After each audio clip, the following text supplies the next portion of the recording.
Hello everyone, आज हम class 7th NCERT का हिस्ट्री का 7th चैप्टर करेंगे, जिसमें हम देखेंगे कि जनजातियां क्या थी, खानाबदोश और एक जगह बसे हुए समुदाय कैसे थे। तो ये हम मध्यकालीन भारत की बात कर रहे हैं, तो उसमें हम इन सब के बारे में देखेंगे। इससे पहले हमने देखा था कि वहाँ पर कला कैसी थी, दस्तकारी कैसे थे और उत्पादक कैसे हो रहा था। वहाँ पर नई किस्म के शहर बन चुके थे, गांव भी मतलब फल फूल रहे थे। तो इस तरह से सामाजिक, राजनीतिक, आर्थिक परिवर्तन हो रहे थे। लेकिन सामाजिक परिवर्तन हर जगह मतलब एक समान नहीं हो रहे थे, क्योंकि हर किस्म के जो समाज है वो अलग अलग तरीके से विकसित हुए हैं। तो ऐसा क्यों हुआ था? इस उपमहाद्वीप में जब हम उपमहाद्वीप की बात करते हैं तो उसमें भारत, पाकिस्तान, बांग्लादेश, म्यांमार, तो ये सभी इसमें आ जाते हैं। तो बड़े हिस्सों में समाज वर्ण के नियम अनुसार बांटा हुआ था। वर्णों में बटा हुआ था 4 वर्ण, जो हमने 6th क्लास में भी किए थे। जैसे कि सबसे पहले ब्राह्मण, क्षत्रिय, वैश्य और शूद्र। तो इन 4 वर्णों में बटा हुआ था। ब्राह्मणों द्वारा जो नियम सुझाए गए थे बड़े बड़े राजाओं और राज्यों द्वारा स्वीकार किए जाते थे। इससे ऊंच और नीच तथा अमीर गरीब के बीच फासला भी बढ़ता गया। मतलब बहुत से ऐसी भेदभाव, असमानता भी बढ़ती गई इन वर्णों की वजह से, जिसका प्रभाव हमें आज भी देखने को मिलता है। दिल्ली के सुल्तान और मुगल काल के समय श्रेणीबद्ध समाज ज़्यादा जटिल होता गया। बड़े शहरों से परे एक जनजातीय समाज होता था जो इन नियमों को फॉलो नहीं करते थे। ये दूसरे तरह के समाज भी उस समय मौजूद थे। उपमहाद्वीप के कई समाज ब्राह्मणों द्वारा सुझाए गए सामाजिक नियमों, कर्म कांडों को नहीं मानते थे, ना ही वे कई असमान वर्गों में विभाजित थे। अक्सर ऐसे समाजों को जनजातीय कहा जाता था। मतलब एक ऐसा वर्ग होता था समाज का जो कि किसी भी वर्णों को नहीं मानता था, ना ही जाति में बिलीव करते थे। वो एक अलग तरह का समाज था, उसको जनजातीय कहा जाता था, जिन्हें हम ट्राइब्स कह देते, आदिवासी समुदाय। तो वो इन सबको जो ब्राह्मणों के द्वारा नियम बनाए गए थे उनको फॉलो नहीं करते थे। प्रत्येक जनजाति के सदस्य नातेदारी के बंधन से जुड़े हुए थे। कई जनजातियां खेती से अपना जीविकापार्जन करती थी, मतलब अपना जीवन व्यतीत करते थे। कुछ दूसरी जनजातियों के लोग शिकारी थे, संग्राहक थे या पशुपालन हुआ करते थे। वे अपने निवास स्थान के जो प्राकृतिक संसाधन हैं उनका पूरा इस्तेमाल करने के लिए इन गतिविधियों का मिला जुला रूप भी अपनाते थे। कुछ जनजातियां खानाबदोश थीं और वे एक जगह से दूसरी जगह पर घूमती रहती थी। जनजातीय समूह जो थे संयुक्त रूप से भूमि और चरागाहों पर नियंत्रण रखते थे। अपने खुद के बनाए गए नियमों के आधार पर परिवारों के बीच इनका बंटवारा करते थे। मतलब वो अपने खुद के जो नियम थे वो बनाते थे और उनके आधार पर ही अपने परिवारों का बंटवारा होता था कि ऐसी ज़मीन इस समुदाय की है, मतलब इस परिवार की, इतनी ज़मीन इस परिवार की। तो इसी तरह से उनमें कोई भी जाति प्रथा नहीं थी, कोई भी धर्म के नाम पर भेदभाव नहीं होता था। अगर हम उपमहाद्वीप को देखते हैं तो इसके बड़े मतलब अलग अलग हिस्सों में बड़ी जनजातियां फली फूली हैं। जंगल, पहाड़, रेगिस्तान और दूसरे दुर्गम जगह पर निवास करती थी। कभी कभी जाति विभाजन पर एक अधिक शक्तिशाली समाज के साथ उनका टकराव भी हो जाता था। कई मायनों में इन जनजातियों ने अपनी आज़ादी को भी बरकरार रखा था और अपनी अहलदा संस्कृति को भी बचाए रखा था। लेकिन जो जाति आधारित और जनजाति समाज दोनों ही अपनी विविध किस्म की ज़रूरतों के लिए एक दूसरे पर डिपेंड होते थे। मतलब कि दोनों ही डिपेंड थे, जो जातीय समाज था और जो जनजातीय समाज था। क्योंकि जो जनजातीय समाज था उनके पास जंगलों का पूरा मतलब कंट्रोल होता था। जंगल में वो अपना जीवन अपना व्यतीत करते थे।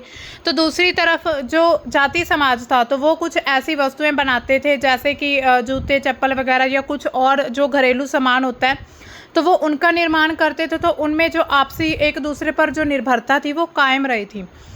टकराव और निर्भरता के संबंध ने दोनों तरह के समाज को धीरे धीरे बदलने का काम भी किया था। अब हम बात करते हैं जनजातीय लोग कौन थे। समकालीन इतिहासकार और मुसाफिरों ने जनजातियों के बारे में बहुत कम जानकारी दी, क्योंकि इतनी ज़्यादा जानकारी नहीं मिलती है। कुछ अपवाद भी हैं, कुछ एक्सेप्शन को छोड़कर जनजातीय लोग भी लिखित दस्तावेज नहीं रखते थे। मतलब कुछ लोगों के पास लिखित दस्तावेज मिलते हैं लेकिन सभी के पास नहीं मिलते। लेकिन समृद्ध रीति रिवाज, वाचिक मौखिक परंपराओं का संरक्षण करते थे। परंपराएं ये हर नई पीढ़ी को विरासत में मिलती थी। आज के जो इतिहासकार जनजातियों का इतिहास लिखने के लिए वाचिक परंपराओं का इस्तेमाल करने लगे हैं। जो जनजातीय लोग होते थे वो भारत के हर एक क्षेत्र में लगभग पाए जाते थे, क्योंकि वो जंगलों में रहते थे और जंगल का जो इलाका था वो भारत के हर एक क्षेत्र में ही पाया जाता था। किसी भी एक जनजाति का इलाका और प्रभाव समय के साथ बदलता रहता था। कुछ शक्तिशाली जनजातियों का बड़ा इलाकों पर नियंत्रण भी था, जैसे कि पंजाब में खोखर जनजाति थी, जो ट्राइब्स थी। 13वीं और 14वीं सदी के दौरान बहुत प्रभावशाली थी। बाद में फिर गख्खर लोग ज़्यादा महत्वपूर्ण हो गए। उनके मुखिया और कमाल खां गख्खर को बादशाह अकबर ने मनसबदार भी बना दिया था। मतलब जनजातियों में समाज में बदलाव इस कदर होते चले गए कि वहाँ पर जो शासक थे वो भी जनजातियों को मुखिया बनाने लग गए थे। मुल्तान और सिंध के जो मुगल है उनके अधीन जाने से पहले जो लंगाहा और अरगुन लोगों का प्रभुत्व था, मतलब ये सभी जनजातियाँ। उत्तर पश्चिम में एक और जनजाति थी बलोच, जो आज बलोचिस्तान वाला क्षेत्र है वो ही बलोच, जो लोग अलग अलग मुखिया वाले कोई छोटे छोटे कुलों में बटे हुए थे। पश्चिम हिमालय में गड्डी गडरियों की जनजाति रहती थी। उपमहाद्वीप के सुदूर उत्तर पूर्वी भाग पर भी नागा, अहोम और कई दूसरी जनजातियों का पूरी तरह ही प्रभुत्व था। मतलब उस समय पे जैसे जाति आधारित जो समाज बंटा हुआ था, अपने अपने क्षेत्र पर उनका प्रभुत्व था, उसी प्रकार से जो जनजातीय होते थे, जो जनजाति परिवार थे, मतलब जनजातियाँ थी अलग अलग प्रकार की, जैसे गख्खर, खोखर और भी इसके अलावा नागा, अहोम और दूसरी जनजातियाँ, इनका भी पूरा प्रभुत्व होता था अपने क्षेत्र पर। इससे पहले एक मैप देखिए। इस मैप में आप देखेंगे कि जो प्रमुख जनजातियों का क्षेत्र कहाँ कहाँ पर थे। आप यहाँ पर देख सकते हैं उत्तर भारत में खोखर है, गख्खर है ना। तो यहाँ पर सभी, जहाँ पर गोंड, भील, कोली समुदाय, तो जो सभी, जब हम मेडिवल इंडिया पढ़ेंगे तो उसमें जब हम देखते हैं कि जनजातीय जो विद्रोह हुए थे, आदिवासी विद्रोह, तो वो सभी यही जनजातियों की बात की गई थी। कुल क्या होता है, मतलब कुलों में जो परिवार छोटे छोटे कुलों में बटे हुए थे, समुदाय जो थे वो क्या होते हैं, कुल होता है परिवार या घरों का एक ऐसा समूह जिसको कुल कहते हैं, मतलब जिनकी पूर्वज एक ही हों। जनजातीय संगठन नातेदारी या कुल संबंधी निष्ठा पर आधारित होते थे, मतलब वो उनके कुल आपस में जुड़े होते थे, उनके कुल एक दूसरे के रिलेटेड होते थे। आज का जो हम देखते हैं बिहार, झारखंड वाला क्षेत्र, तो ऐसे इलाकों में 12वीं सदी तक चेर सरदार शाहियों का उदय हो चुका था। बादशाह अकबर अपने प्रसिद्ध सेनापति राजा मान सिंह, इनके प्रसिद्ध सेनापति थे, उन्होंने चेर लोगों पर हमला किया और उन्हें हरा दिया था। उन्हें लूटकर अच्छा खासा माल इकट्ठा कर लिया, लेकिन पूरी तरह अधीन नहीं बनाए गए। औरंगजेब के समय मुगल सेनाओं ने चेर लोगों के कई किलों पर भी कब्जा कर लिया था। मतलब अकबर ने जब उन्हें हराया था तो पूरी तरह उन पर उनके कंट्रोल नहीं किया था, लेकिन जब औरंगजेब ने इन पर अटैक किया तो इनके बहुत से किलों पर भी कब्जा कर लिया था। इस जनजाति को अपना अधीनस्थ बना लिया था। इस क्षेत्र में रहने वाली महत्वपूर्ण जनजाति मुंडा जनजाति थी, जिन्होंने अंग्रेजों के खिलाफ विद्रोह भी शुरू किया था। मुंडा और संथाल ये उड़ीसा और बंगाल में भी रहते थे। मतलब कि भारत के जो बिहार, झारखंड, उड़ीसा, बंगाल वाला क्षेत्र है, तो यहाँ पर आज भी जो जनजातियाँ, आदिवासी समुदाय देखे जाते हैं। यहाँ पर आप देख सकते हैं रात में भील लोग हिरण का शिकार कर रहे हैं। ये देखिए भील लोग, ये देखने में भी कुछ ऐसे ही होते थे, मतलब इस तरह के कपड़े पहनते थे। अपने जो पूरी तरह से अपना जीवन उनका निर्भर होता था जंगलों पर, वनों पर होता था। तो इसी वजह से जब वनों को अंग्रेजों के द्वारा कंट्रोल किया जाने लगा तो इन्होंने फिर अपने अस्तित्व को खतरा समझते हुए विद्रोह शुरू कर दिए थे।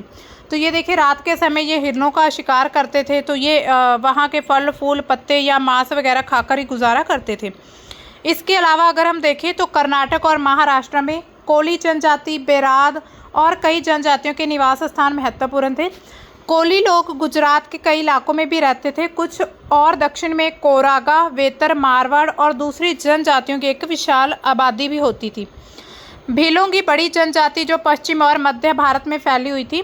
16वीं सदी का अंत में आते आते उनमें से कई एक जगह बसे हुए थे। उसमें यहाँ तक कि जो जमींदार भी बन चुके थे। मतलब जो व्यक्ति जो जनजातियाँ समुदाय एक जगह बस जाते थे तो वो खुद को जमींदार भी बना लेते थे। तब तक क्या हुआ, भीलों के कई जो कुल होते थे वो शिकारी संग्राहक बन गए थे, क्योंकि वो शिकार करने लगे थे, भोजन इकट्ठा करने लगे थे। मौजूदा अगर आज के भारत की हम बात करें, छत्तीसगढ़, मध्य प्रदेश, महाराष्ट्र, आंध्र प्रदेश, तो इनमें जो गोंड जनजाति है वो बड़ी संख्या में पाए जाते हैं। और छत्तीसगढ़, मध्य प्रदेश, महाराष्ट्र और आंध्र प्रदेश।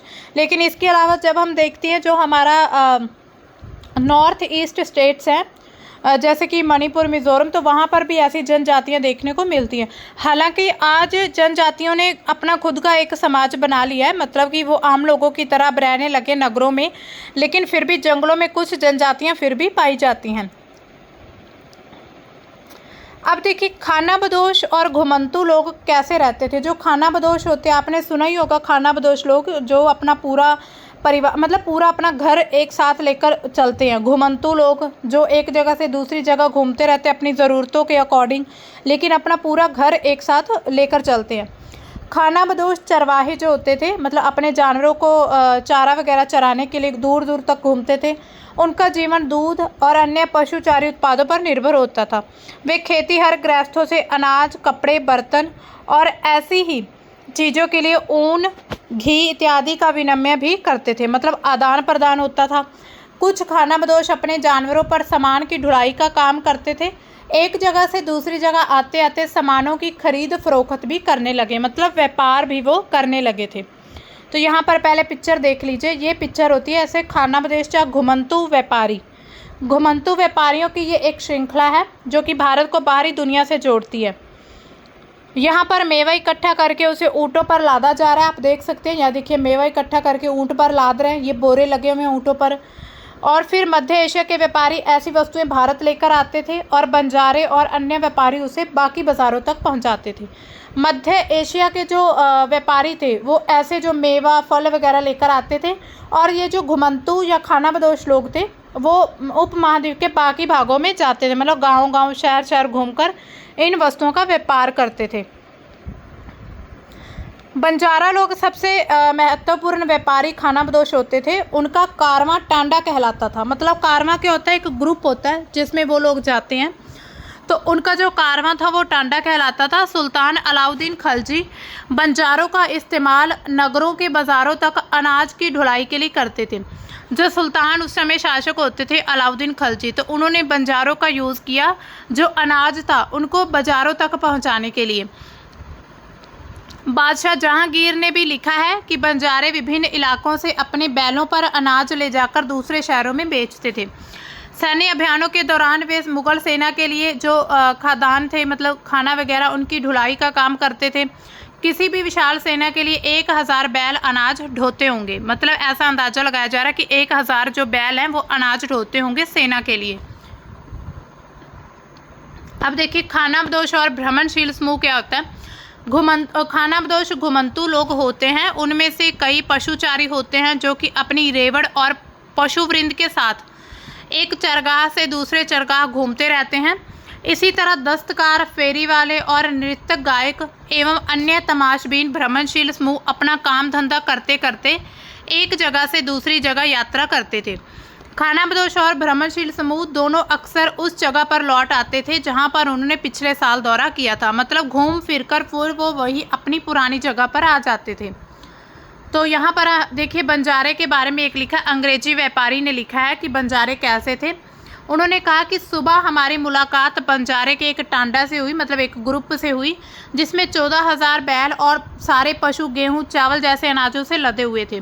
बंजारे लोग अपनी पूरी घर गृहस्थी, बीवी बच्चे अपने साथ लेकर चलते हैं। एक टांडा में कई परिवार होते हैं। उनका जीवन जीने का तरीका उनके भारवाहकों से मिलता जुलता है, जो कि लगातार एक जगह से दूसरी जगह जाते रहते हैं। गाय बैल उनके अपने होते हैं, कई बार सौदेगरों के द्वारा भाड़े पर भी लिए जाते हैं, लेकिन ज़्यादातर वे खुद ही सौदागर होते हैं। अनाज जहाँ पर सस्ता उपलब्ध है वहाँ से खरीदते और उस जगह ले जाते जहाँ पर वो महंगा होता था। वहाँ से वे फिर सारी ऐसी चीज़ें लाद लेते जो किसी और जगह मुनाफे के साथ बेची जाती, मतलब उनका सारा जीवन व्यापार में ही गुजरता था और घूमने, मतलब भ्रमणशील में ही एक जगह से दूसरी जगह। वे एक दिन में 6 या 7 मील से ज़्यादा सफ़र नहीं करते थे। ठंड के मौसम में भी वो 6 से 7 मील ही सफ़र करते थे। अपने गाय बैलों पर वे सामान उतारने के बाद उन्हें चरने के लिए खुला छोड़ देते थे, क्योंकि यहाँ पर ज़मीन बहुत ज़्यादा थी और उन्हें रोकने वाला कोई नहीं था। तो ये उस समय का वर्णन किया गया है जो कि 17वीं शताब्दी में भारत में एक अंग्रेज व्यापारी आया था, उन्होंने देखा, तो उनके बारे में ये लिखा उन्होंने। इसके अलावा कई जो पशुचारी मवेशी जनजातियां होते थे वो मवेशी, घोड़े जैसे जानवरों का पालन पोषण भी करते थे और संपन्न लोगों के हाथ उन्हें बेचने का काम भी करती थी। मतलब फिर जो घोड़े, जानवर, मवेशी होते थे उनको बेचा जाता था। छोटे मोटे फेरी वालों की जो विभिन्न जातियां एक गांव से दूसरे जगह भ्रमण करती रहती थी। लोग क्या करते थे, रस्सी, सरकंडे जैसी चीज़ें या फूस की चटाई, मोटे बोरे जैसे माल बनाते और बेचते थे। कभी कभी भिक्षुक लोग भी घुमंतू सौदेगर की तरह काम करते थे। नर्तक, गायकों और अन्य तमाशबीनों की भी जनजातियां होती थी जो कि विभिन्न नगर गांव में कमाई के लिए अपनी कला का प्रदर्शन करती थी। मतलब कि जो जनजातियां होती थी, जो खाना बदोश लोग थे, घुमंतू लोग थे, तो उनमें भी अलग अलग प्रकार का वो व्यवसाय करते थे काम। कुछ नर्तक होते थे, गायक होते थे और तमाशबीन होते थे, या फिर कुछ व्यापारियों के रूप में काम करते थे। तो इसी तरह से ये परिवर्तन आ रहे थे समाज में। आप यहाँ पर देख सकते हैं ये कांसे मगरमच्छ की कटिया है। कोंड जनजाति के द्वारा, मतलब कि ऐसा माना जाता है उनके द्वारा ये मतलब वो यूज़ करते होंगे इनका। उड़ीसा में ये अभी पड़ी हुई है। अब देखिए बदलता समाज और भी बदलता गया, नई जातियाँ आई, नई श्रेणियाँ बनती गई। जैसे जैसे इकोनॉमी और समाज की जो ज़रूरतें बढ़ती गई, अर्थव्यवस्था बढ़ी, समाज की ज़रूरतें बढ़ती गई, नए हुनर वाले लोग आने लगे, उनकी ज़रूरत महसूस हुई, तो वर्ण जो बंटे हुए थे उनके बीच छोटी छोटी जातियां भी उभरने लगी थी। जैसे ब्राह्मणों के बीच नई जातियां सामने आई। दूसरी ओर कई जनजातियों और सामाजिक समूहों को जाति विभाजित समाज में शामिल कर लिया गया और उन्हें जातियों का दर्जा दिया गया। विशेषता प्राप्त शिल्पियों, सुनार, लोहार, बढ़ई, राजमिस्त्री को भी ब्राह्मणों द्वारा जातियों के रूप में मान्यता दी गई। मतलब जो ब्राह्मण होते थे फिर उन्होंने सभी व्यक्तियों को उनके कार्यों के आधार पर, जो भी वो काम करते थे उनके आधार पर बांटना शुरू कर दिया। इससे क्या हुआ कि जातियां बन गई। जैसे सुनार, लोहार, बढ़ई, राजमिस्त्री, सभी प्रकार की जातियां बनाई गई। वर्ण की बजाय जाति समाज के संगठन का आधार बन चुकी थी। पहले वर्ण बने हुए थे, लेकिन धीरे धीरे जो जमाती थी वो जो जाति थी वो समाज का आधार बन चुकी थी। जाति पर जो विचार विमर्श है, आप यहाँ पर एक देख सकते हैं, एक अभिलेख मिला है जो तमिलनाडु के तिरुचिरापल्ली तालुक में स्थित उय्याकोंडन उदयार के 12वीं शताब्दी के अभिलेख में ब्राह्मणों की एक सभा के विचार विमर्श का वर्णन मिलता है इसमें।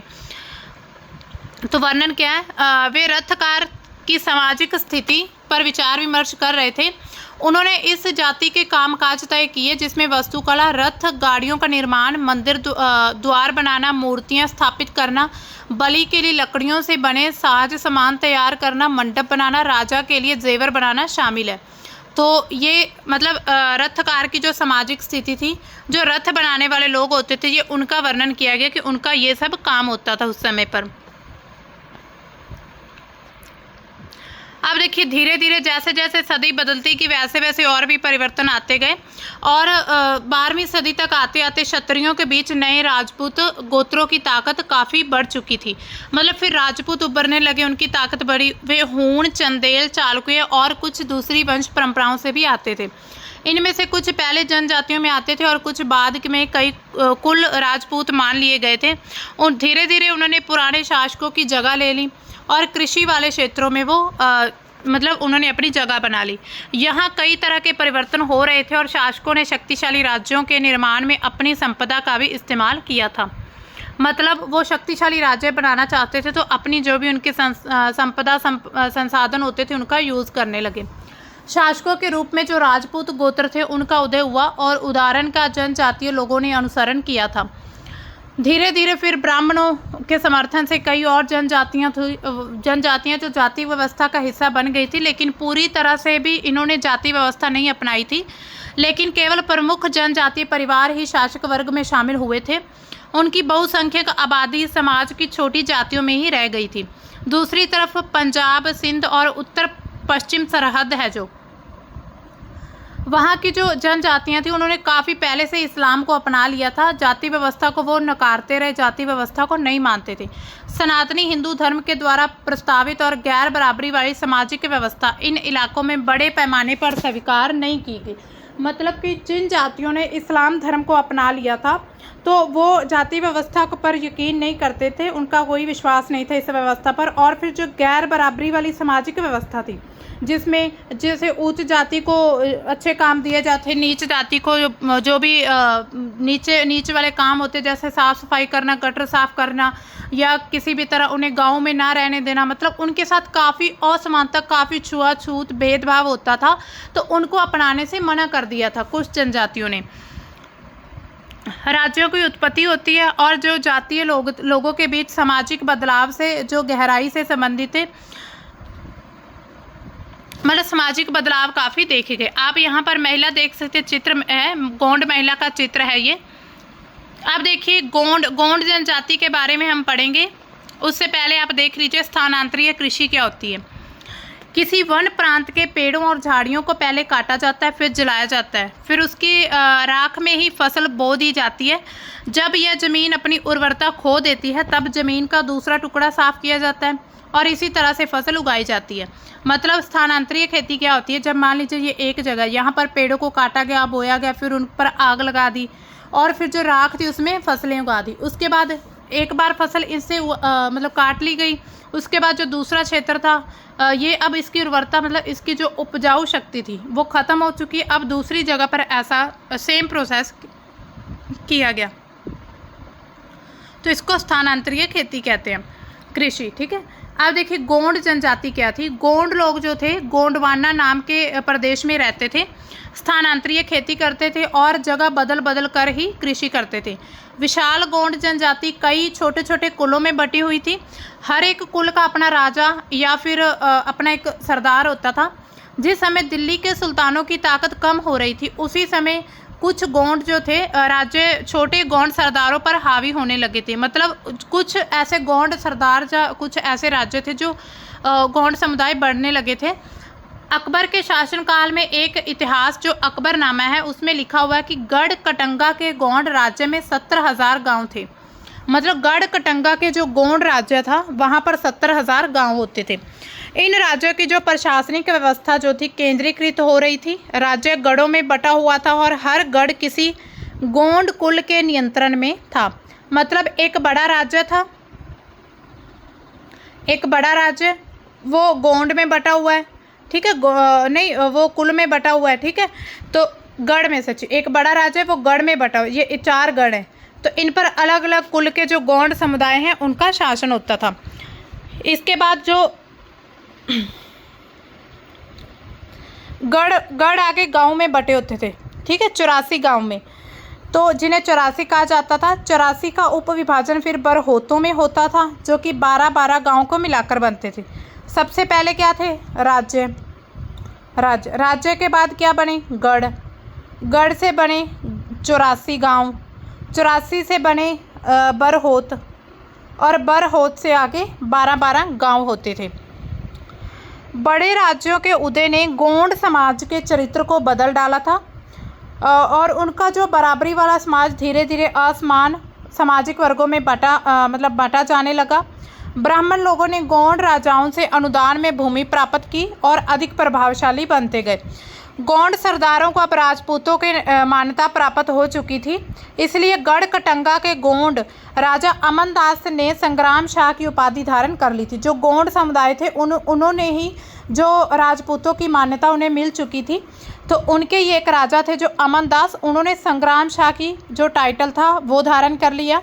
उसके जो पुत्र थे दलपत, उसने महोबा के चंदेल राजपूत राजा सालबाहन की पुत्री राजकुमारी दुर्गावती से शादी कर ली थी।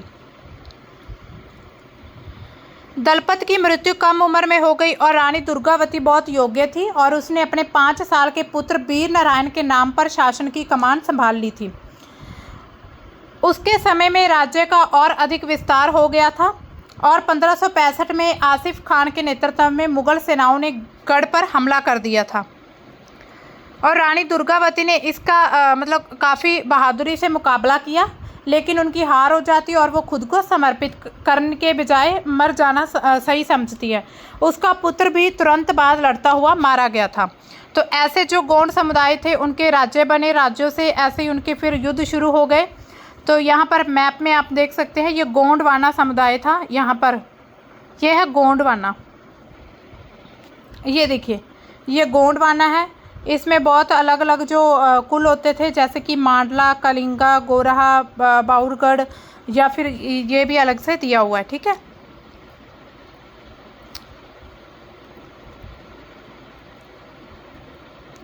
तो ये देखिए एक नक्काशीदार दरवाज़ा जो कि गोंड जनजाति का है।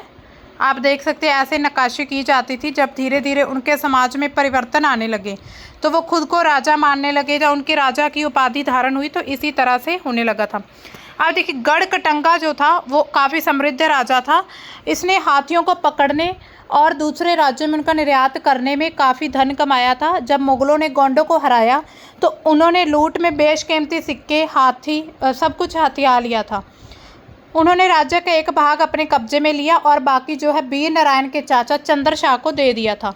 गढ़कटंगा के पतन के बावजूद भी गौंड राज्य कुछ समय तक चलता रहा, लेकिन काफ़ी कमज़ोर हो गए थे और बाद में अधिक शक्तिशाली बुंदेल मराठों के खिलाफ उनके संघर्ष जो असफल रहे थे।